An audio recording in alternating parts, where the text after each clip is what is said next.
Hi everyone, আসসালামু আলাইকুম। আপনাদের মাঝে একটা নতুন ভিডিও নিয়ে চলে আসলাম।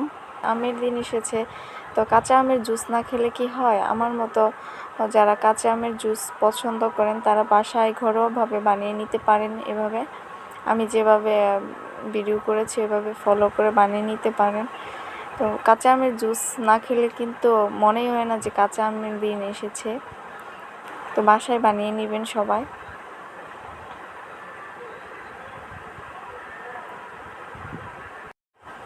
আমি আগে থেকে এরকম কুচি করে কেটে রেখেছিলাম আম, আর সে সাথে মরিচ, তেঁতুল, ধনেপাতা দিয়ে দিচ্ছি।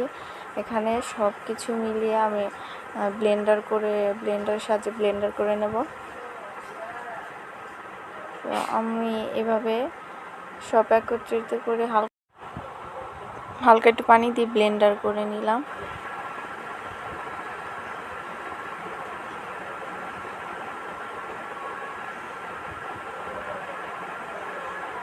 এবার যতক্ষণ পর্যন্ত আমার ব্লেন্ডার না হচ্ছে ততক্ষণ পর্যন্ত ব্লেন্ডারের সাহায্যে ব্লেন্ড করে নেব।